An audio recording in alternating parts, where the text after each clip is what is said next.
అందరికీ నమస్తే. BRS working president KTR ఈ కార్ రేస్ విషయంలో ఏసీబీ విచారణకు అటెండ్ కావడం ఈరోజు ఒక హాట్ టాపిక్ అయిపోయింది. ఎందుకంటే ఆయన ఏసీబీ ఆఫీస్కి వచ్చిండు. తర్వాత ఏం జరిగిందో నేను మీకు చెప్పే ప్రయత్నం చేస్తాను. ఒక పెద్ద హైడ్రామా చోటు చేస్తున్నది. ఈ హైడ్రామాలో ఎవరు ఏం చేసినారని చెప్పే ప్రయత్నం చేస్తున్నా. ఈ కార్ రేస్లో ఆ విషయం గురించి మీకు తెలుసు, చాలా క్లుప్తంగా 20 సెకండ్స్లో చెప్తా. ఈ కార్ రేస్ విషయంలో హెచ్ఎండి అకౌంట్కి వెళ్ళి లండన్లో ఉన్న ఈ కార్ రేస్ కంపెనీకి డబ్బులు పోయినాయి. మొత్తం 54 కోట్ల రూపాయలు పోయినాయి. అకౌంట్ పోయినాయి. కానీ దానిలో అవినీతి జరిగింది అనేది ఏసీబీ యొక్క ఆరోపణ. దానికి కోర్టులో ఏం జరిగిందో మీకు తెలుసు. 20వ తారీఖు, 27వ తారీఖు, 31వ తారీఖు నాడు విచారణ జరిగింది. ప్రస్తుతం హైకోర్టులో తీర్పు రిజర్వ్ అయింది. అంతవరకు కేటీఆర్ని అరెస్ట్ చేయదని చెప్పారు. అంతలో ఇవన్నీ జరుగుతూ ఉన్నాయి. ఇది నేను చూపిస్తున్న వీడియో కేటీఆర్ ఇంటి దగ్గర నుంచి బయలుదేరిన వీడియో. కేటీఆర్ అక్కడి నుంచి చాలామంది లీడర్లు ఆయన వెంబడి ఉన్నారు. వాళ్ళందరూ వారి ఇంటి దగ్గర నుంచి బయలుదేరి ఏసీబీ ఆఫీస్కి వచ్చిండ్రు. ఏసీబీ ఆఫీస్కి వచ్చిన తర్వాత ఏసీబీ ఆఫీస్ దగ్గర పోలీసులతో మాట్లాడారు. పోలీసులు ఏసీబీ ఆఫీస్కి వచ్చిన తర్వాత పోలీసు వాళ్ళతో చర్చలు జరిగినాయి. ఏంటంటే ఏసీబీ ఆఫీస్కు విత్ అడ్వకేట్ పోయిండు. BRS legal cell advocate Bharat వెంట పోయిండ్రు. నేను అడ్వకేట్ సమక్షంలో అటెండ్ అవుతా అనేది కేటీఆర్ వాదన. ఎందుకు అంటే దానికి కొన్ని కారణాలు చెప్తున్నారు. ఏసీబీ ఆఫీస్ గేట్ దగ్గర పోలీసు వాళ్ళకు కేటీఆర్కు ఏం చర్చ జరిగింది మీరు చూడండి ఒకసారి. ఎక్స్టెన్సివ్ ఆర్గ్యుమెంట్స్ ఏసీబీ చేసి జడ్జిమెంట్ రిజర్వ్ అయిన తర్వాత వచ్చే అవసరమైన పిలిచాను. అయినా వచ్చినాక మీరు నా లాయర్ రాకూడదు అంటే నేను ఇన్ రైటింగ్ ఇవ్వండి. లాయర్ రాకూడదు, ఇన్ రైటింగ్ ఇవ్వండి. నేను ఉంటాను ఇక్కడ వెయిట్ చేస్తాను. రోడ్డు మీకు కూర్చొని ఇక్కడ ఇన్ రైటింగ్ ఇవ్వనంటే లాయర్ రావడం వీల్లేదు. లేదంటే మీరు ఉంటే వెళ్ళిపోతాను. లేదు మీకు లెటర్ ఇచ్చి వెళ్ళిపోకుండా మీకే లెటర్ ఇచ్చి వెళ్ళిపోతాను. కేటీఆర్ మాట్లాడిన దానిలో విత్ అడ్వకేట్ అయితేనే నేను లోపలికి వస్తా, అడ్వకేట్ రావద్దు అనేది ఏసీబీ నోటీస్లో ఎక్కడా లేదు. నేను అడ్వకేట్ని తీసుకొని వస్తే ఏసీబీ వాళ్ళకు వచ్చిన ప్రాబ్లం ఏంటి? అడ్వకేటు రావడం అనేది అది నా హక్కు, నా ప్రాథమిక హక్కు. నేను తీసుకొని వస్తా. లేకపోతే మీరు మొత్తం దాన్ని కన్వర్షన్ చేసే అవకాశం ఉంటుంది. ఆయన ఎవరు, మన పట్నం నరేంద్ర రెడ్డి ఇష్యూని తెర మీద తీసుకొచ్చారు. పట్నం నరేంద్ర రెడ్డి విషయంలో పోలీసు వాళ్ళు ఎఫ్ఐఆర్ రాసే టైంలో కేటీఆర్ చెప్తేనే నేను వేరే వాళ్ళని పురమాయించి అప్పుడు వికారాబాద్ కలెక్టర్ పైన వాళ్ళ మీద దాడి చేయించిన, కేటీఆర్ చెప్తేనే చేయించినని పట్నం నరేందర్ రెడ్డి చెప్పినట్లుగా వాళ్ళ కన్ఫెషన్లో, పోలీస్ కన్ఫెషన్లో రాసిండ్రు. తర్వాత పట్నం నరేందర్ రెడ్డి మళ్ళీ చెర్లపల్లి జైలు నుంచి కోర్టు జడ్జికి లేఖ రాసిండు. నేను ఒప్పుకోలేదు, నాకు సంబంధం లేదు, అది రాంగ్ ఇంటరప్షను, అసలు నన్ను ఎవ్వరూ ఏం అడగలేదు, నేను ఎవరికి ఏం చెప్పలేదు, కానీ నేను చెప్పినట్లుగా పోలీస్ కన్ఫెషన్లో ఉంది, అది అబద్ధమని రాయాల్సి వచ్చింది. కాబట్టి నేను అట్లాంటి దానికి అవకాశం ఇయ్యను అనేది కేటీఆర్ ఒక వాదన. కేటీఆర్ను ఎట్లయినా సరే ఇరికించాలి. ఏసీబీ పిలిచింది కాబట్టి ఆయన ఏసీబీ ఇంటరాగేషన్కి అటెండ్ అయితేనేమో ఏదో ఒక సమాచారాన్ని ఉల్టాపల్టా చేసో, లేకపోతే ఏదో పిసికి ఏదో ఒకటి రాబట్టో ఏదో ఒకటి చేయాలన్న ప్లాన్ ఒకటి. రాకపోతేనేమో కేటీఆర్ పారిపోయిండు, కేటీఆర్ మాకు సహకరిస్తలేడు అని చెప్పి ఈ రెండు యాంగిల్లో ఎట్లయినా సరే హైకోర్టులో పిటిషన్ వేయాలి. హైకోర్టు తీర్పు కన్నా ముందే చెప్పి, హైకోర్టులో తీర్పు రిజర్వ్ అయింది కదా. ఇప్పుడు హైకోర్టులో మొన్న 20, 27, 31 తారీఖులో జరిగిన విచారణ తర్వాత తీర్పు అట్లా ఉంది. ఎప్పుడు చెప్తో తెలియదు. ఏంది తీర్పు అంటే కేటీఆర్ అరెస్టు పైన స్టే ఉంది హైకోర్టు. ఆ స్టే ఎత్తేయాలా వద్దా అనేది అదే తీర్పు రాబోతుంది. అయితే ముందే ఈ రెండు యాంగిల్లో ఏదో ఒక సమాచారాన్ని, ఏదో ఒక ఇష్యూను కోర్టులో పెట్టో, లేకపోతే అసలు కేటీఆర్ సహకరిస్తారనే ఇష్యూని తీసుకుపోయో మొత్తం దీని మీద ఎఫెక్ట్ చూపించి కేటీఆర్ అరెస్టు పైన ఉన్న స్టేని ఎత్తేపించి కేటీఆర్ను అరెస్ట్ చేయాలనేది ప్లాన్. ఆ ప్లాన్ కోసం జరిగిన హైడ్రామానే ఇదంతా. ఏం జరిగిందో చూడండి. ఇక దీంతోపాటు కేటీఆర్ ఇంకొక వాదన కూడా వినిపించారు. ఆ అనుమానాలు కూడా మీకు వినిపిస్తా. నరేందర్ రెడ్డి గారు ఇవ్వని స్టేట్మెంట్ ఇచ్చినట్టుగా తప్పుడు స్టేట్మెంట్లు రికార్డ్ చేసిందే పోలీసు వాళ్ళు. అందుకే నాకు వాళ్ళ మీద నమ్మకం లేదు కాబట్టి నా లాయర్ని తెచ్చుకున్నా. ఇప్పుడు మా ఇంటి మీద రైడ్ చేసి కూడా నాకు తెలిసి ఏం చేయబోతుంది, రైడ్ చేసి అవసరమైతే కొన్ని ఇంప్లాంట్ చేసి, కొన్ని లేనిపోని సృష్టించి అందులో ప్లాంట్ చేసి దాని మీద కేసు బనాయించాలని వీళ్ళ చిల్లర ప్రయత్నం. కేటీఆర్ ఏమంటాడంటే, నేను ఇప్పుడు ఏసీబీ విచారణకు వచ్చిన తర్వాత నా ఇంటి మీదకి పోలీసులు పోతారు. పోయి నా ఇంట్లో ఏదో ఒక అన్నోన్ పేపర్ పెడతారు. పెట్టి ఇగో ఈ పేపర్ కేటీఆర్ ఇంట్లో దొరికింది అని దాన్ని ప్రొజెక్ట్ చేసే ప్రయత్నం చేస్తున్నారు. మొత్తం ఈ సీన్ అంతా కూడా దేనికోసం జరుగుతుందో నేను లాస్ట్ పాయింట్, చాలా ఇంపార్టెంట్ పాయింట్ చెప్తా. అసలు ఎందుకంటే ఆల్రెడీ హైకోర్టు తీర్పు రిజర్వేషన్ తర్వాత కేటీఆర్ని పిలిచిండ్రు. ఇప్పుడో 20వ తారీఖు నాడు విచారణ స్టార్ట్ చేస్తే ఇప్పటిదాకా ఎవరిని అరెస్ట్ చేయలేదు. A2 A3 కనీసం కోర్టుకు కూడా పోలేదు. IAS Arvind Kumar, same time BLN Reddy engineer, retired engineer, వాళ్ళని ఎందుకు అరెస్ట్ చేయలేదు, మరి వాళ్ళు ఏం కోర్టుకు రాలే కదా అని హైకోర్టు అడిగితే అడ్వకేట్ జనరల్ సమాధానం చెప్పలేకపోయినారు. అసలు ఇప్పటిదాకా మీరు ఏం విచారించారని హైకోర్టులో అడిగితే మేము ఇప్పటిదాకా కంప్లైంట్ ఇచ్చిన ఆయన స్టేట్మెంట్ రికార్డ్ చేసినామన్నారు. కంప్లైంట్ ఇచ్చింది ఎవరు? దానకిషోర్ ఆఫీసర్. ఆయన కంప్లైంట్ ఇచ్చిండ్రు. ఆ కంప్లైంట్ ఇచ్చిన ఆయన స్టేట్మెంట్ మాత్రమే రిసీవ్ చేసినామని చెప్పి ఏసీబీ తరఫున అడ్వకేట్ జనరల్ మాట్లాడింది. అంటే 20వ తారీఖు నుంచి 31వ తారీఖు దాకా 11 రోజులు టైం దొరికితే ఎవరిని విచారించలేదు, ఎవరిని అరెస్ట్ చేయలేదు, కేవలం కంప్లైంట్ ఇచ్చిన ఆయన స్టేట్మెంట్ మాత్రమే రికార్డ్ చేసిండ్రు. ఇదంతా అయిపోయిన తర్వాత ఇప్పుడు ఈ హైడ్రామా స్టార్ట్ అయింది. ఈ హైడ్రామాలో లాస్ట్కి ఏమైంది? కేటీఆర్ అక్కడున్న కేటీఆర్ తరఫున అడ్వకేట్ మాట్లాడిండు. ఒకసారి అడ్వకేట్ ఏం మాట్లాడి వినండి. కరెక్ట్గా లా పాయింట్ తీసిండు. ఆ లా పాయింట్ తర్వాత మనం మళ్ళీ మాట్లాడదాం. నాకు పిలవండి అని అన్నాం. ఒకవేళ కాదు అని అంటే మేము స్టేట్మెంట్ ఇస్తాం, దాంట్లో ఇదేం లేదు. కానీ అసలు లోపలికే రానియలే కదా. అడ్వకేట్ ఉంటే రానియమన్నది ఇదేంటంటే అడ్వకేట్ ఏమన్నా? అడ్వకేట్ అని అంటే officer of the court. Their duty is to uphold the legal process. ఇట్లాంటి అడ్వకేట్లను కూడా పోలీస్ స్టేషన్లకు రానియమని అంటే అక్యూజర్తో పోలీస్ స్టేషన్కి అడ్వకేట్ రాకపోతే ఎవరు వస్తారండి? ఎందుకు రానియట్లేదు? మీరు పద్ధతి ప్రకారమే చేయదలుచుకున్నప్పుడు ఎందుకు రానివ్వట్లేదు? దేనికోసం ఇవాళ మీరు ఆఫీసర్లను బయటకు పంపించి మీరు మా పిటిషన్ తీసుకోవాల్సి వచ్చింది? ఎందుకు రానియలేదు? ఏసీబీ ఆఫీసులకు ఎందుకు రానియలేదు? అడ్వకేట్ ఏమంటాడు? ఒక అడ్వకేట్గా నేను రావడంలో తప్పేముంది? ఎక్కడైనా సరే పోలీసు వాళ్ళు విచారణ చేసినప్పుడు ఖచ్చితంగా అడ్వకేట్స్ ఉంటారు. మొన్న అల్లు అర్జున్ విషయంలో కూడా చిక్కడపల్లి పోలీస్ స్టేషన్కి వస్తే ఒక అడ్వకేట్ ఉన్నారు. అడ్వకేట్ సమక్షంలో ఖచ్చితంగా విచారిస్తారు. లేదంటే కోర్టు నుంచి పర్మిషన్ తీసుకొచ్చుకోవాలి. అడ్వకేట్తో సంబంధం లేదు, మేము కేవలం నిందితులు మాత్రమే తెచ్చుకుంటాం, ప్రభావితం చేసే అవకాశం ఉంటుందని చెప్పొచ్చు. ఎవరు? ఏసీబీ చెప్పొచ్చు. కానీ అట్లాంటివి ఏం ఏసీబీ చెప్పలేదు. సేమ్ టైం అడ్వకేట్ ఇంకొక ఇంపార్టెంట్ విషయం చెప్తున్నాడు ఆయన. ఇంపార్టెంట్ విషయం ఏంటంటే ఏసీబీ వాళ్ళు ఇచ్చిన నోటీస్లో మీ దగ్గర ఉన్న సమాచారం ఏంది, మీ దగ్గర దీనికి సంబంధించిన డాక్యుమెంటేషన్ ఏమిటో తీసుకొని రమ్మని అన్నారు.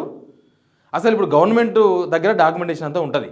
హెచ్ఎండిఏ కదా, హెచ్ఎండిఏ బ్యాంక్ అకౌంట్ పేపర్స్ అయినా, లేకపోతే హెచ్ఎండిఏకు ప్లస్ అక్కడ ఉన్న ఆ గ్రీన్కో కంపెనీ అంతకుముందు 2023 ఫిబ్రవరిలో ఈ రేస్ కార్ జరిగినప్పుడు జరిగిన అగ్రిమెంట్స్ అయినా, లేకపోతే 2024లో అక్కడ లండన్ కంపెనీకి హెచ్ఎండిఏకి మధ్య వితౌట్ మీడియేటర్ అంతకుముందు గ్రీన్కో కంపెనీ ఉండే కదా, ఆ గ్రీన్కో కంపెనీ లేకుండా వీళ్ళిద్దరి మధ్య జరిగిన అగ్రిమెంట్స్ అయినా ఏవైనా కూడా గవర్నమెంట్ దగ్గర ఉంటాయి, అవి మా దగ్గర ఎందుకు ఉంటాయి అనేది అడ్వకేట్ ఒక లా పాయింట్ ఎత్తిండు. నిజానికి అడ్వకేట్ చెప్పినట్లుగా గవర్నమెంట్ దగ్గరనే చాలా డాక్యుమెంటేషన్, చాలా డేటా ఉంటుంది. ఆ డేటా అంతా ఇప్పటికే మీరు హైకోర్టులో సబ్మిట్ చేసి ఉంటే అసలు ఇదంతా జరిగి ఉండేది కాదు. అదంతా కూడా జరిగింది. ఇదే గ్రీన్కో కంపెనీ బీఆర్ఎస్కు 41 కోట్లు ఇచ్చిన కంపెనీ, బీజేపీకి 13 కోట్లు, కాంగ్రెస్కు 50 లక్షల రూపాయలు ఇచ్చినట్లుగా బీఆర్ఎస్ ఆధారాలను బయటపెట్టింది.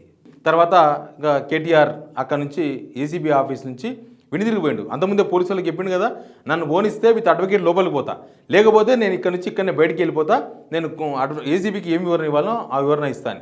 ఏసీబీకి ఇచ్చిన వివరణలో ఏముంది? కేటీఆర్ ఏసీబీకి ఇచ్చిన వివరణ ఒక పేపర్ ఇచ్చారు కదా, పేపర్ ఇచ్చి అక్కడ నుంచి ఒక అక్నాలజ్మెంట్ తీసుకున్నట్టుగా ఆ అక్నాలజ్మెంట్ పేపర్లో ఏముందనంటే ఆల్రెడీ కోర్టులో పెండింగ్ ఉంది తీర్పు, అయినా సరే మీరు నోటీస్ ఇచ్చారు కాబట్టి నేను చట్టాలను గౌరవించే వ్యక్తిగా నేను ఏసీబీ ఆఫీస్కి వచ్చిన, ఏసీబీ ఆఫీస్లో మీకు ఏ సహాయమైనా నేను అందిస్తా, కానీ తీర్పు అక్కడ రిజర్వ్ చేసిబడినప్పుడు మీరు పిలవడం ఏంది? మీరు 200 పేజీల అక్కడ హైకోర్టులో దీని మీద విచారణ జరిగినప్పుడు ఏసీబీ తరఫున అడ్వకేట్ జనరల్ 200 పేజీలకు సంబంధించిన అఫిడవిట్ ఇచ్చిండు. అక్కడ ఒక రిపోర్ట్ ఇచ్చిండు. అంత ఇచ్చిన తర్వాత ఇంకా నా దగ్గర ఏముంటుంది, నా దగ్గర ఏమీ లేవు, మీరంతా ఏదో కుట్ర చేసే ప్రయత్నం చేస్తున్నారు అనేది కేటీఆర్ చేసిన వాదన. ఎనీవే ఇవన్నీ కూడా పక్కన పెడదాం. పెట్టిన తర్వాత అసలు ఈ కేసులో ఇప్పుడు ఎందుకు ఈ రచ్చ జరుగుతుంది అది ఇంపార్టెంట్. ఈ వాదన, ఈ కేసు నిజానికి ఏసీబీ కేటీఆర్ సహకరించలేదు అని కోర్టుకు పోవాలనుకున్నది అనేది బీఆర్ఎస్ నేతలు చేస్తున్న ఆరోపణ.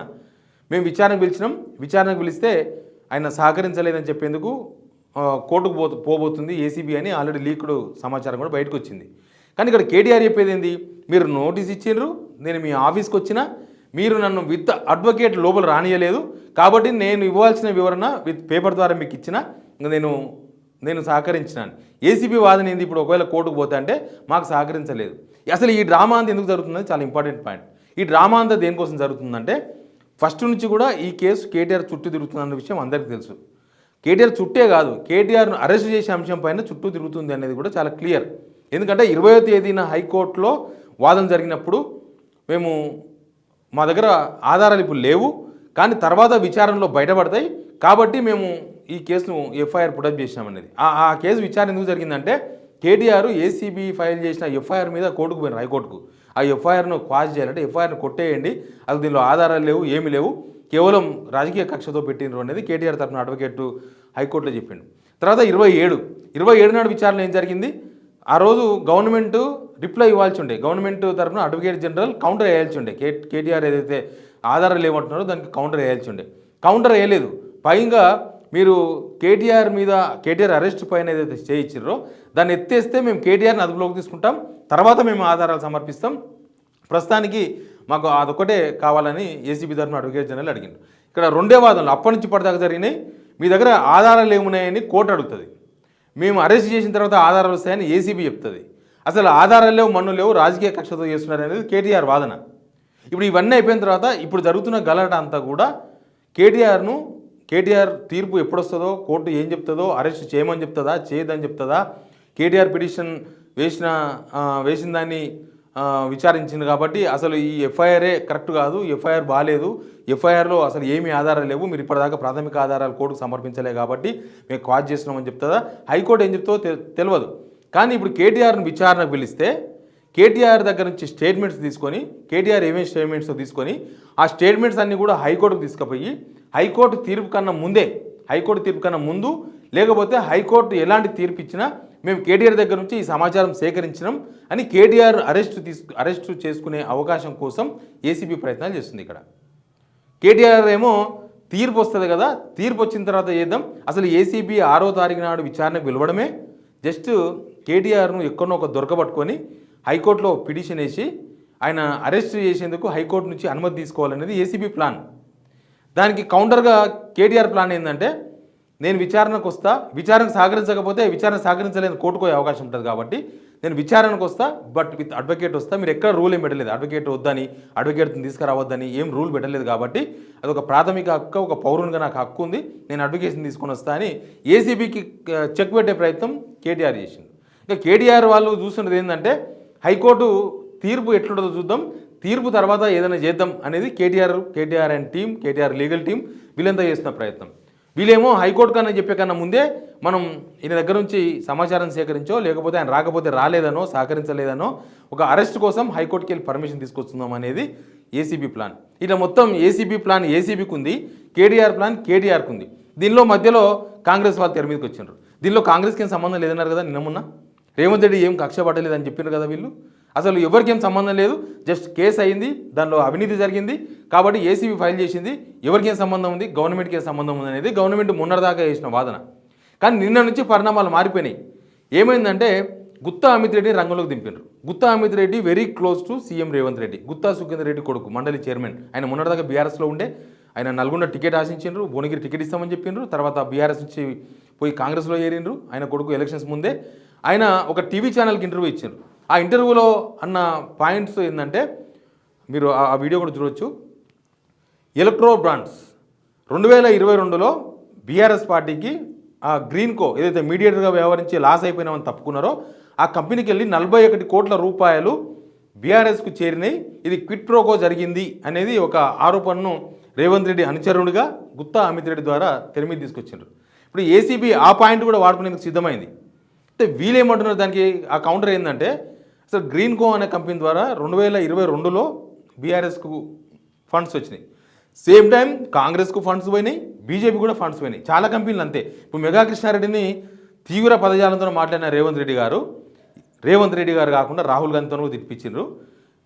ఆ తిట్టిపిస్తున్న క్రమంలోనే అసెంబ్లీ ఎలక్షన్స్ ముందల అదే మెగా కృష్ణారెడ్డి ద్వారా కాంగ్రెస్ కూడా ఫండ్స్ పోయినాయి, కాంగ్రెస్ కూడా ఆయన ఫండ్ ఇచ్చిండు. ఈ వీళ్ళు ఇండస్ట్రియలిస్టులు ఏం చేస్తారంటే అన్ని పార్టీలకు ఇస్తారు, కాకపోతే అధికార పార్టీకి ఎక్కువ ఇస్తారు, ప్రతిపక్ష పార్టీకి తక్కువ ఇస్తారు, ఎప్పుడైనా కూడా అంతే. ఒకవేళ సెంట్రల్లో కాంగ్రెస్ ఉంటే కాంగ్రెస్కి ఎక్కువ ఫండ్స్ పోతాయి, బీజేపీకి ఏం ఫండ్స్ రావు. ఇక్కడ కాంగ్రెస్ ఉంది కదా, నెక్స్ట్ వచ్చే ఫండ్స్ కాంగ్రెస్కి వస్తాయి, బీఆర్ఎస్కి ఏం రావు. అట్లా ఉంటుంది. ఎప్పుడైనా సరే ఎత్తిన జెండా గెలిచిన కొమ్ములు అవే ఏదైతే పైకి లేస్తావో ఆ జెండాలే మావి, అవే మాకు సంబంధం అన్నట్టుగా ఇండస్ట్రియలిస్టులు వ్యవహరిస్తూ ఉంటారు.